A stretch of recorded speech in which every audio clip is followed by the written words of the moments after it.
Many of you know Samantha Ettus as a female empowerment guru. She is the one standing there telling us all that we can be working hard and playing hard and be a good mom and at the same time be really living our dream in our career. And then October 7th happened and she shifted and became an accidental activist. And she's here to tell us what happened, how she shifted, and how we all need to be paying attention. Samantha, I am in awe of you. Thank you for joining us today. Thanks so much for having me. What happened on October 7th for you? On October 7th, I was dancing and celebrating at my son's bar mitzvah. And I will say, if everything had happened October 8th, it would have been different. But because it was the 7th, we still didn't have full visibility into what had happened. And we were really distracted, obviously. We were at an event and getting ready for it. And the next day is when the gravity of what had happened hit us and our hearts were broken. And before October 7th, I had, a nice Instagram following where I would post about how to get a 25th hour in your day and all these little tips and tricks. And maybe I might post it, my outfit for my last speaking engagement. And normally on October 8th, the day after my son's bar mitzvah, I would have been posting pictures of our event. And it felt just so wrong. And so I started posting about what was going on in the world, thinking, okay, I'll do this for a few days before I go back to my regularly scheduled programming. And then the grownups will arrive, the Middle East experts and all of the people that are talking about Israel and the Jews. And they never showed up. And I realized that I had to educate myself. I was, frankly, the wrong person for this job. I was a Hebrew school dropout as a kid. My mom had gone to yeshiva and was kind of like one of those rebels who then decided her kids didn't need to learn anything about the Jewish religion. My father was an atheist. I knew very little. And I just started reading voraciously. I would read a book a night. I started listening to the Times of Israel Daily Briefing. I really turned myself into, I was actually counting the hours. You know how Malcolm Gladwell says you need 10,000 hours? I was like, I think I have 4,000 now. So I just basically turned myself into the person I needed to be. And really what I needed in those early days, and I still sometimes feel like it, is I needed a Cliff Notes, or I guess kids these days say Sparks Notes, for exactly what was going on. I needed it to be a little bit dumbed down for me, and there was no one doing that. And on top of it, we had all this propaganda. So there was so much misleading information, and even the media outlets were having misleading headlines, which they still do today. And so I found my place as someone who could distill the news into very digestible pieces so someone could understand. So for example, today I just did a post on Lebanon, really trying to understand this is what you need to know about what's going on in Lebanon, because it's not easy to understand such a complicated situation, especially when there's so much money behind you not understanding it. There's Absolutely. So much propaganda out there. But you've really hit your objective because you really do dumb it down. And for people who are following you who know nothing about Israel, know nothing about the Middle East, it's very clear. You speak the truth. I mean, what you just posted today about Lebanon was spot on, and it just hit the points. How have you been received by your followers because of your shift? It's funny. I have a lot of non-Jewish followers, which makes me so happy. I mean, not that I don't love my people, but I also think it's so important. We feel a lot of times like we're in an echo chamber, and it's so important to get the messaging out there. I try to be as balanced as possible. You'll never hear me saying things. I hear a lot of people say like, we're the chosen people. I don't think that helps us in the world. We need people who are allied with us. We need people who understand what it is like to be a Jewish person in this world. And we are more alike than we are different. And I think it's our job to make people realize that. And so that's very important to me, is for people to understand that, we are a group of people that fights for every other minority group because we care. We care and value human life. And right now we are in a war against people who don't value life. They value death. And the whole world should be on our team, and they're not. And so whatever I can do to try to get more people to see that is very important. You're doing a brilliant job. I mean, what you say is so spot on. What starts with the Jews doesn't end with the Jews, and we know that. And this is a problem against humanity, not a problem against the Jewish people. But how does that make you feel, Samantha, as a mother and as an advocate for women, really? This has hit hard for you. How does it make you feel? Yeah, I mean, I my kids, I've always been someone who incorporates my work at home. So at the dinner table, I used to host a call-in radio show where people would call me with their problems and I would solve them.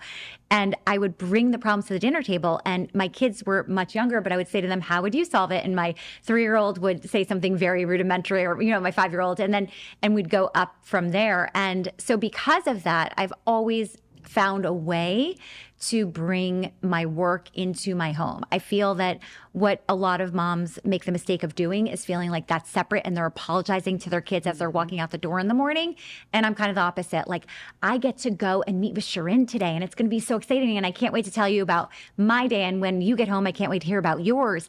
That's a totally different perspective. I never had a kid pulling at me saying, don't go, because they knew how excited I was and they were excited for me. And so I think so much of this is how we communicate. Similarly with Israel and what's going on, I mean, there's a lot of days where my kids are like, enough, I don't want to hear about it anymore. But at the same time, they're getting the messages and they care. My daughter just arrived at college. I am so in awe of the amazing job you've done with parenting. I mean, I see how vocal Eden has been on the Columbia campus. I admire her so much. I admire you for raising her. She's extraordinary.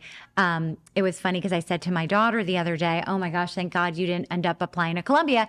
And she said, no, you want people like me at Columbia. And then I said to her, you're right. Look at Eden Yadigar. We're lucky she's there. Mm-hmm.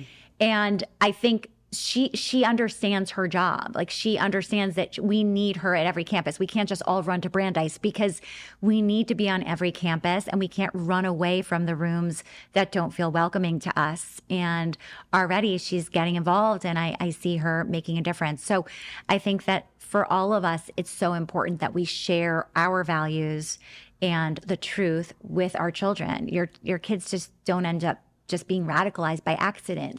We have a job to do, whether you're Jewish or not Jewish, and that is to educate your children with the truth, because there's all these forces out there that are going to try to do the opposite. Well, 100%. And then you don't have the problem of having your children go to college campuses and be brainwashed and start, fighting with the, terrorists, which is what we're seeing with so many families. So many moms call me and say, I'm really having a crisis because my daughter is pro-Hamas. What do I do?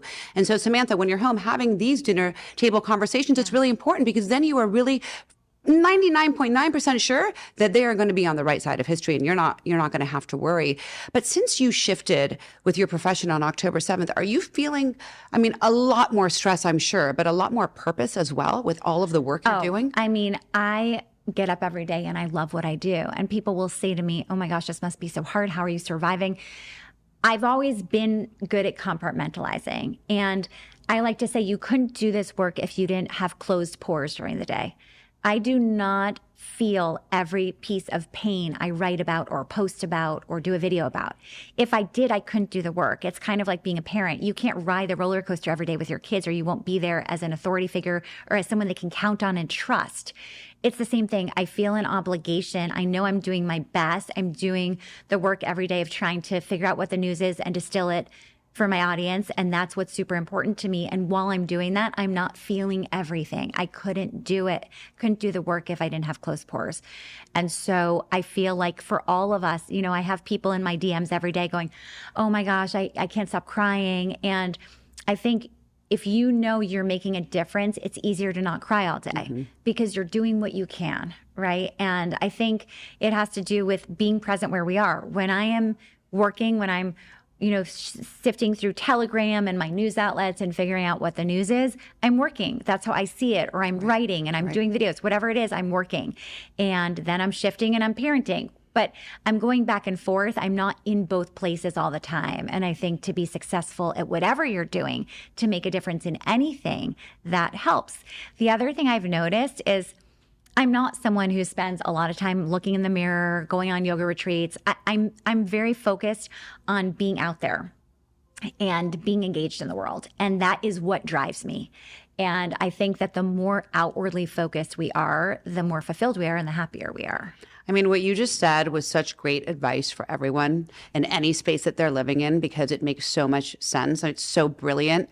You are just so brilliant. I mean, I think that Harvard graduate of you inside of you really helps you. You're articulate. You know how to compartmentalize everything, and you're present for everyone and everything that you do. And you've now just created a new newsletter.